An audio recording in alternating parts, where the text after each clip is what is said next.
Buen día para todos. Vamos a iniciar entonces con el curso de transferencia de calor, específicamente con todo lo relacionado a introducción y conceptos básicos. Vamos a ir hablando poco a poco de los términos que vamos a ir necesitando y vamos a hablar de los mecanismos básicos de transferencia de calor.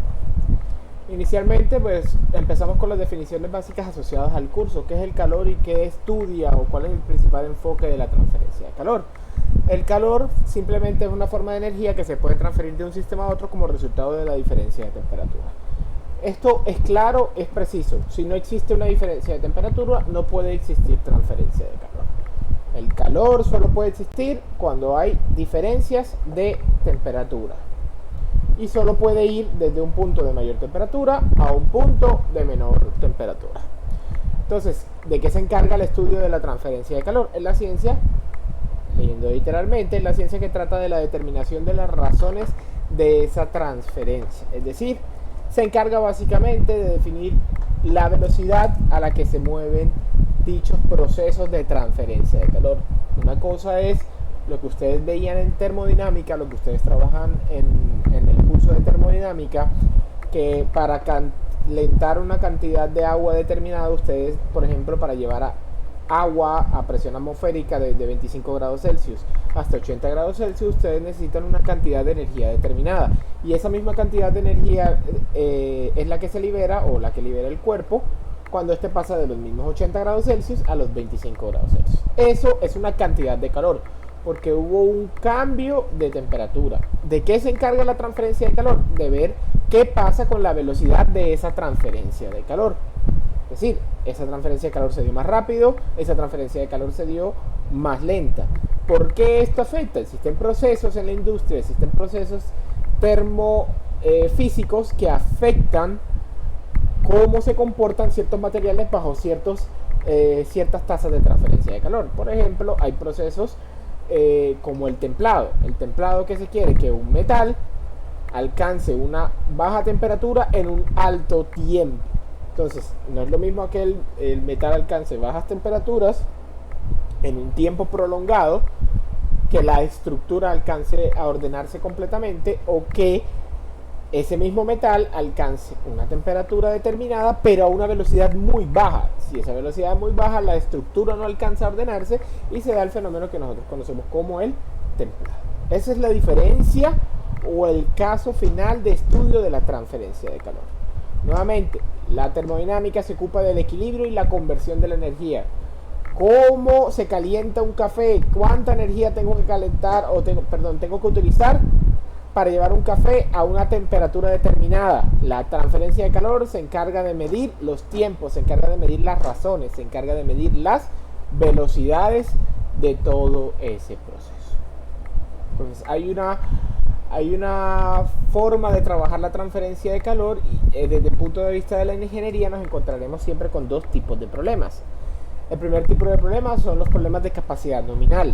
Son problemas que se encargan de la determinación de la razón de transferencia de calor. Ya tú tienes una situación y a ti te interesa saber a qué velocidad se está moviendo el calor en una situación determinada.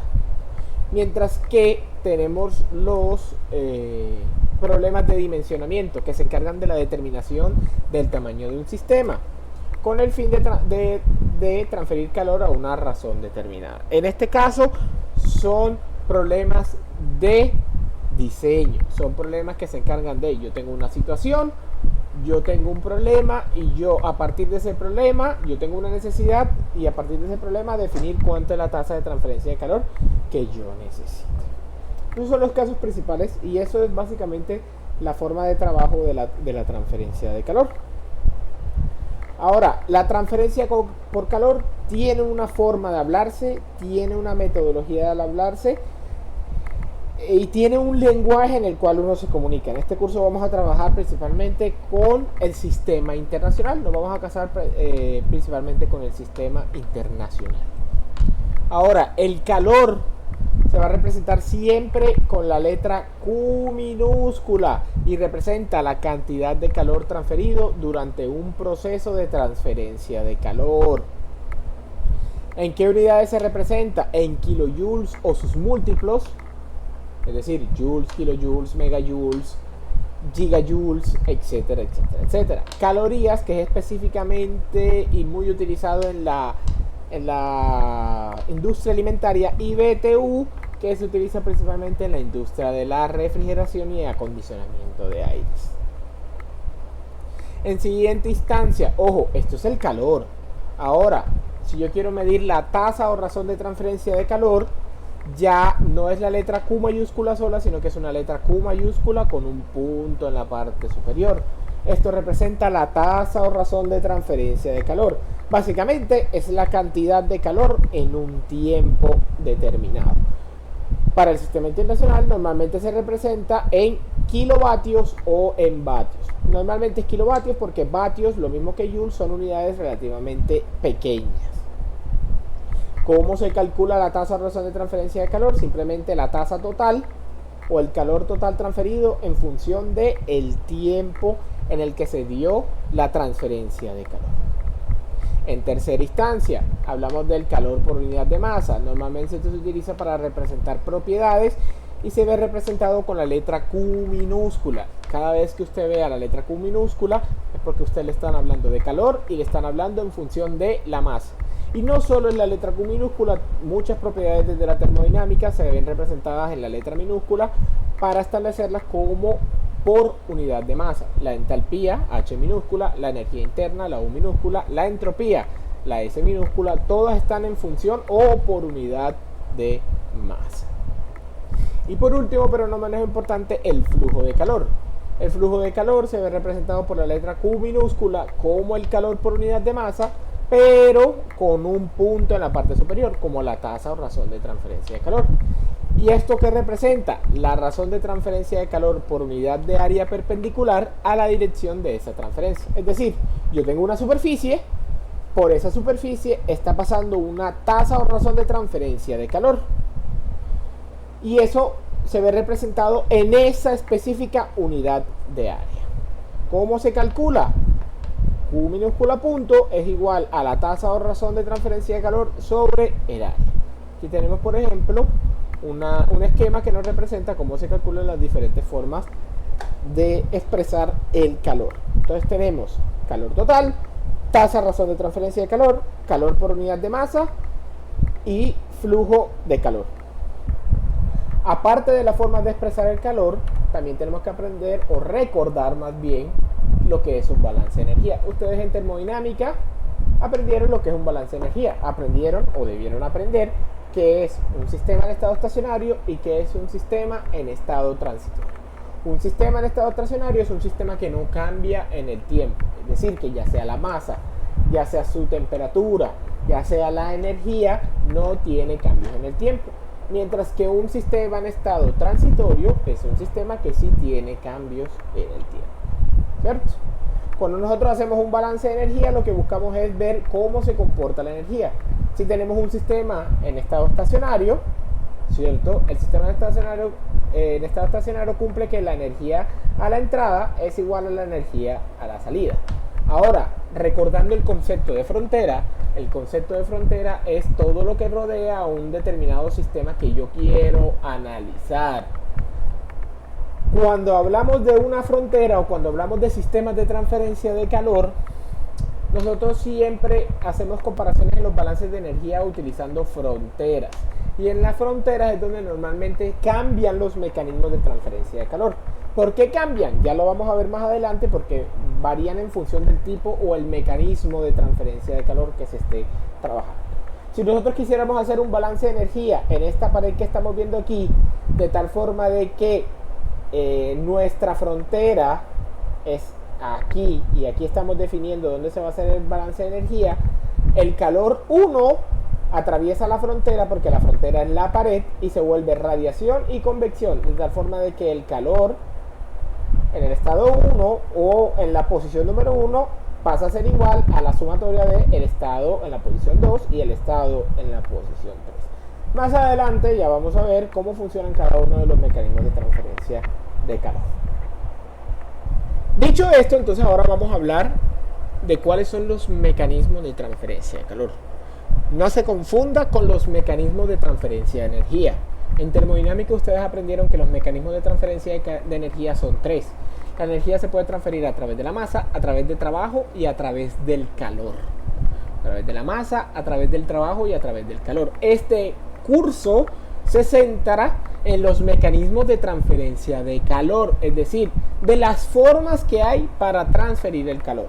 Y existen tres que las vamos a ver a continuación, que es el mecanismo de transferencia de calor por conducción, el mecanismo de transferencia de calor por convección y el mecanismo de transferencia de calor por radiación. Vamos a hablar de los mecanismos de transferencia de calor. Iniciamos con el mecanismo de transferencia de calor por conducción. Es uno de los mecanismos más interesantes y es en el que durante el primer corte vamos a trabajarlo por tiempo. Se da principalmente en sólidos, pero no quiere decir que no se dé en gases y en líquidos. Y en los sólidos, ¿qué ocurre? Es una combinación de las vibraciones y de las moléculas en la retícula y el transporte de energía por parte de los electrones. Veamos este esquema que está aquí. Esto es una pared. El esquema de colores nos está diciendo que la pared está más caliente de izquierda a derecha. Y estas flechas que están aquí es un flujo de calor o una razón de transferencia de calor. Total es calor. De tal forma de que el calor va de izquierda a derecha. ¿Qué está ocurriendo? ¿Qué está ocurriendo en este proceso? El calor llega inmediatamente a la superficie, a una de las superficies. Esta superficie se calienta, aumenta su temperatura y estas partículas empiezan a vibrar. Como estas partículas empiezan a vibrar, automáticamente hace que vibren las partículas que se encuentran inmediatamente, que se están inmediatamente a su lado. De tal forma de que transfieren la energía. No transfieren toda la energía porque existe una pérdida de la energía debido a la fricción y debido a que parte de ella se libera. Estas también se calientan, pero no se calientan tanto como las que estaban inicialmente. Se continúa el proceso y ocurre lo mismo. Estas transfieren calor inmediatamente a las que se encuentran al lado y estas transfieren calor inmediatamente a las que se encuentran. Si nos damos cuenta, a medida que nos alejamos de la fuente de calor, ¿cierto? El efecto de la temperatura va disminuyendo. Parece que estaba inicialmente con un tono rojo mucho más fuerte, pero cada vez se va volviendo más azulado hasta que en algún momento encontrará un azul fuerte, que quiere decir que ha alcanzado la misma temperatura. Es decir, en esto influye la cantidad de materia que debe atravesar el calor. Entonces, en este sentido, la temperatura va disminuyendo desde izquierda a derecha, siendo la izquierda la máxima temperatura y siendo la derecha, con la superficie de más a la derecha, la superficie con la menor temperatura. De esta forma, entonces, podemos hablar de la ley que rige inicialmente los mecanismos de transferencia de calor, específicamente la conducción. Esto es lo que ocurre esencialmente en un sólido. ¿Qué pasa con los gases? Con los gases y líquidos el mecanismo es un poco más complejo. ¿Por qué? Porque los sólidos, a final de cuentas, tienen unos enlaces y esto hace que estos enlaces se mantengan siempre firmes. Pero cuando hablamos de sólidos y líquidos, estos enlaces ya no existen y simplemente existe aleatoriedad. Las partículas se encuentran deambulando de manera completamente aleatoria y eventualmente alguna partícula se chocará con otra. Si una partícula está caliente o tiene más potencial de energía y se choca con una partícula que tiene menos potencial de energía, esta energía de mayor a menor se transfiere. Pero esto solo ocurre cuando estas partículas se encuentran en contacto. Solo ocurre cuando estas partículas se encuentran en contacto. Por eso es muy complicado hablar de conducción en estado gaseoso o en estados líquidos. Se habla principalmente de conducción en estado gaseoso o en estados líquidos cuando los gases o los líquidos se encuentran completamente confinados y no tienen forma de moverse. Por ejemplo, una ventana que tiene una doble hoja. Esa ventana tiene una hoja, entre las dos tiene espacio aire y tiene otra hoja.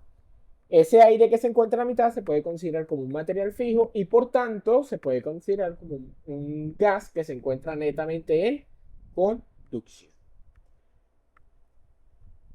Ahora, la ley que rige la transferencia de calor se denomina la ley de Fourier o la ecuación de la conducción de Fourier presentada en 1822 por el señor Fourier. Esta ley nos permite ver cómo se comporta la tasa o la razón de transferencia de calor en función de las temperaturas a través de una pared que tiene un espesor determinado y un área determinada.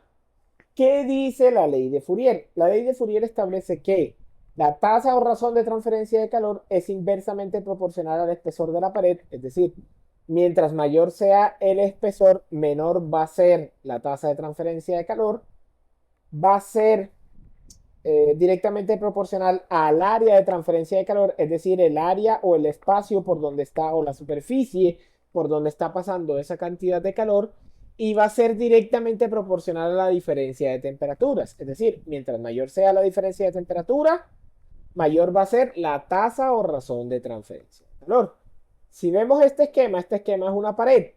Nótese que existe un espesor de esta pared, el calor está pasando a través de un área determinada, esta es una vista lateral, y la temperatura disminuye desde un punto 1 hasta, desde una temperatura 1 hasta una temperatura 2. Y ojo, el calor siempre va en la dirección de la temperatura decreciente. En este caso, T1 es mayor que T2, por lo tanto el calor va desde la posición de T1 hacia la posición de T2. Esta segunda ecuación que estamos viendo aquí es la ecuación o la ley de Fourier expresada en su forma diferencial. Se lee como menos esta variable, que no la he explicado todavía, por el área por la derivada de la temperatura con respecto a la posición. Esta derivada de la temperatura con respecto a la posición se conoce como el gradiente de temperatura. El gradiente de temperatura explica cómo varía la temperatura en función de la posición. Entonces, cuando ustedes les estén preguntando cuál es el gradiente de temperatura, es el cambio de la temperatura con respecto a la posición que tiene una pared, un cilindro, una esfera o cualquier. Por último, pero no menos importante, tenemos que hablar de este factor. Cuando nosotros hablamos de efectos de proporcionalidad, para poder generar una igualdad tiene que aparecer una constante. En este caso, para la ley de Fourier aparece esta constante K. Esta constante K se denomina la conductividad térmica. La conductividad térmica representa la cantidad de energía que es capaz de transferir un material bajo una geometría determinada y una diferencia de temperatura determinada.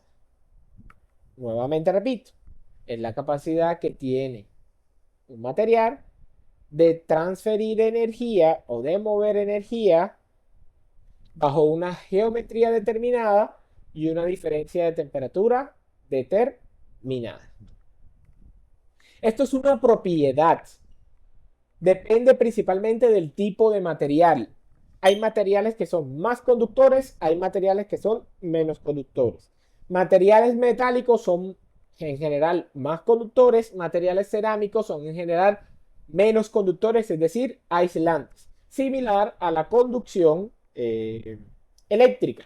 Normalmente, los materiales que son buenos conductores eléctricos también son buenos conductores térmicos. Normalmente. Listo. Entonces, definida la conductividad, tenemos que hablar de la difusividad térmica. Pero para poder hablar de la difusividad térmica, tenemos que traer a colisión lo que es el C sub P, o lo que ustedes conocen en termodinámica como el calor específico o capacidad calorífica. No se debe confundir la conductividad con la capacidad calorífica. La capacidad calorífica es la capacidad o es la cantidad de energía que requiere un material para aumentar su temperatura en un grado, ya sea en un grado Celsius, un grado Kelvin, un grado Rankine o un grado Fahrenheit. No importa. Mientras que la conductividad representa la cantidad de energía que yo puedo transferir. Son dos propiedades diferentes. Un material puede tener una buena capacidad calorífica, pero una baja conductividad. O al revés, un material puede tener una alta conductividad, pero una baja capacidad calorífica. Ejemplos de esto.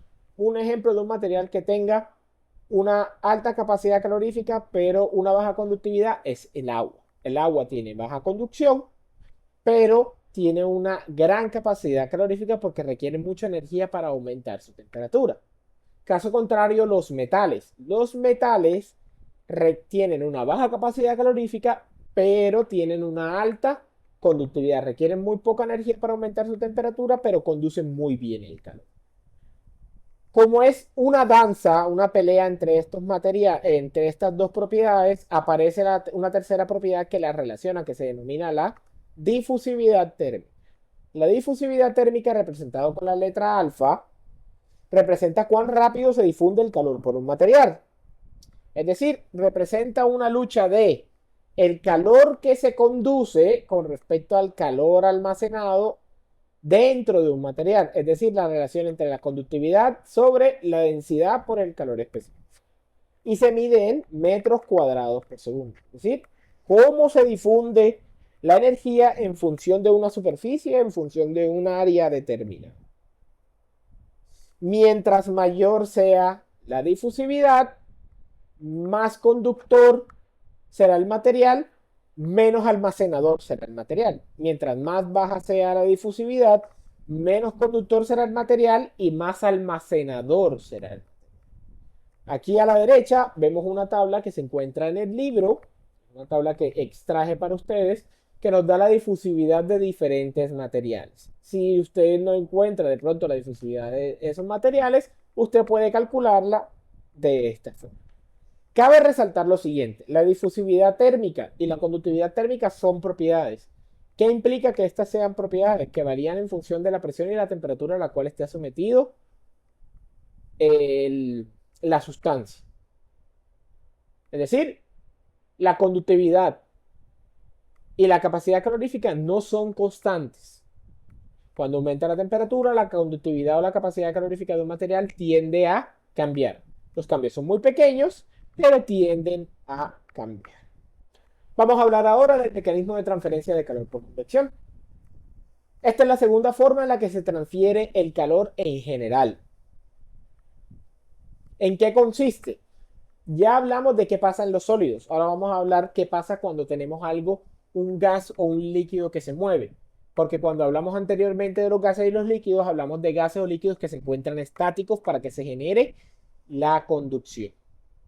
El mecanismo de transferencia de calor por convección es un mecanismo que básicamente es una combinación entre la conducción y el movimiento del material. Es decir, yo estoy transfiriendo cantidad de movimiento aparte de energía. Es decir, para que exista la convección tiene que haber movimiento. Específicamente se define como la transferencia de calor debido al movimiento relativo de un líquido o un gas con respecto a otro líquido, a otro gas o incluso un sólido. Es decir, es la transferencia de calor debido al movimiento relativo de sus partes. Debido al movimiento relativo de sus partes. Si no hay movimiento de las partes, si no hay movimiento de los elementos que se encuentren vinculados o inmersos en esta transferencia de calor, no se puede decir que hay convección. Solamente si existe movimiento. Ahora, existen dos tipos de transferencia de calor. La transferencia de calor libre y la transferencia de calor forzada. Hablemos primero de la transferencia de calor forzada, que es como la más fácil de entender. Aquí tenemos un huevo y ese huevo está siendo enfriado por un ventilador. Ese ventilador está forzando el movimiento del aire para que este huevo se enfríe.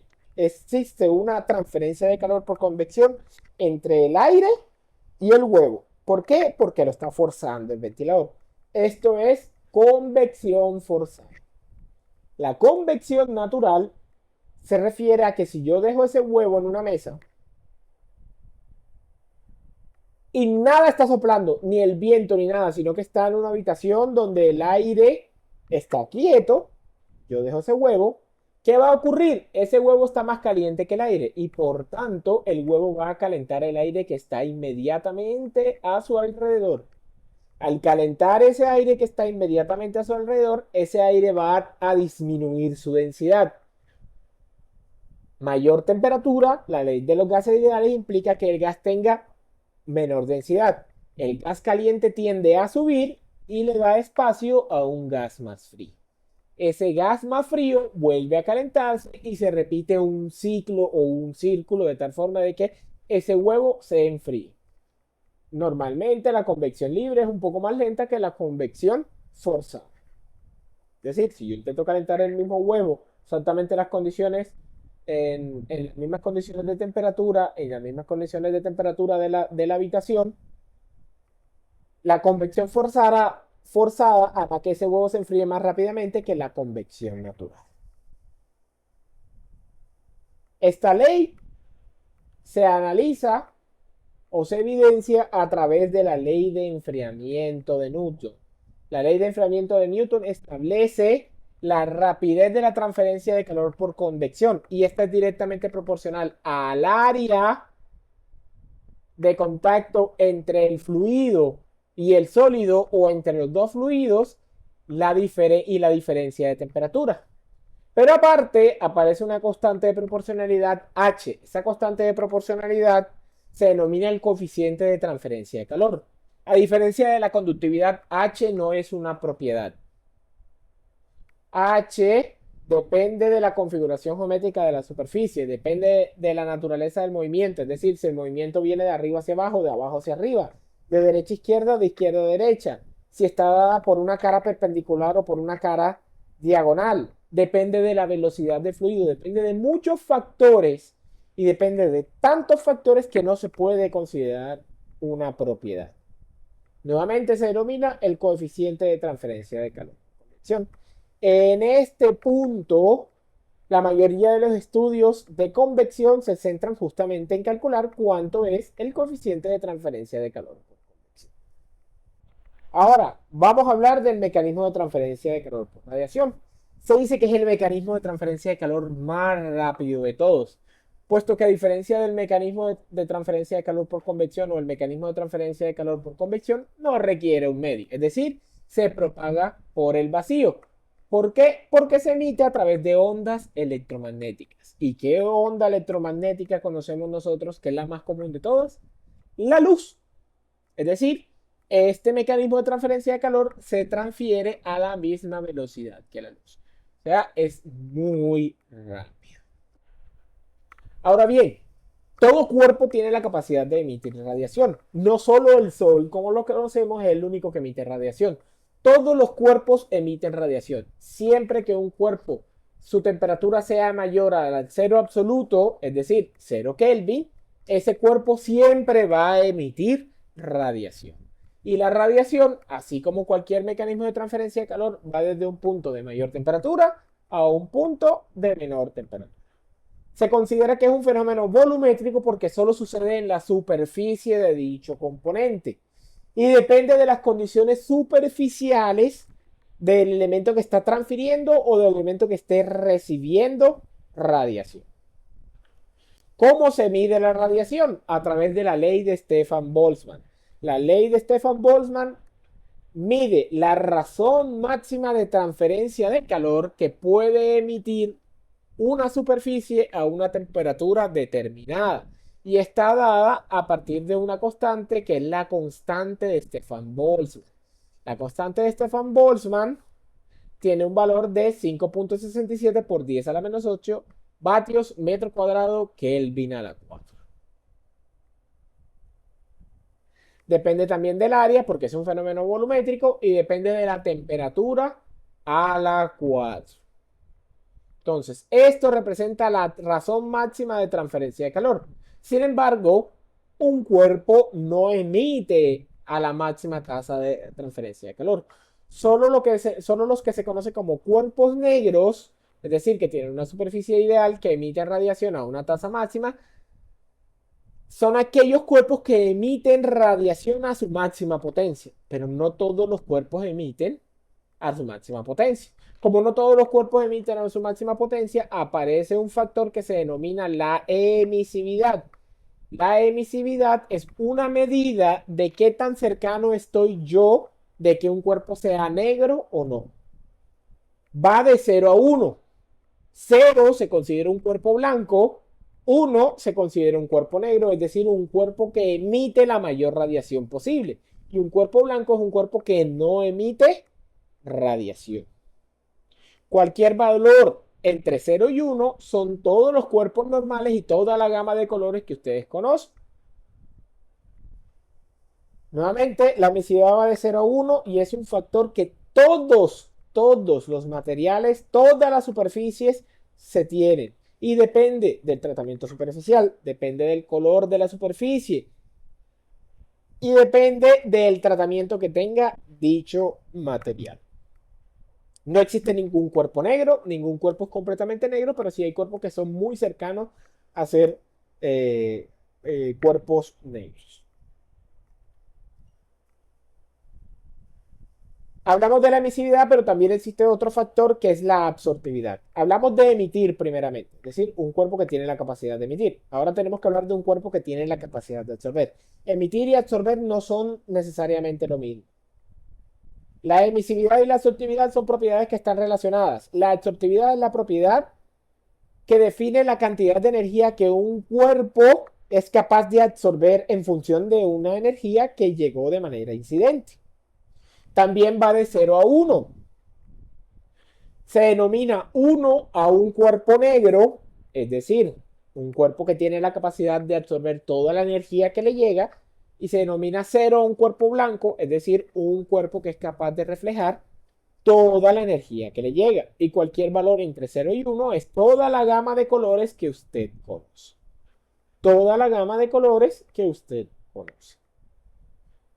Es decir, no hay un cuerpo que refleje completamente, no hay un cuerpo que absorba completamente. Entonces, si yo tengo una cantidad de calor que está incidiendo sobre una superficie, el calor absorbido por esa superficie no es más que la absortividad por el calor incidente. Es básicamente una proporción de la cantidad de energía que es capaz de absorber un cuerpo.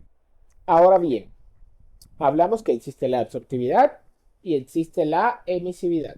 La absortividad y la emisividad dependen de la temperatura y de la longitud de onda de la radiación. ¿A qué refiere esto? Que no todas las superficies absorben y emiten a la misma razón. ¿Y eso depende de qué? Depende del color de la superficie. Por eso se habla de blanco y por eso se habla de negro.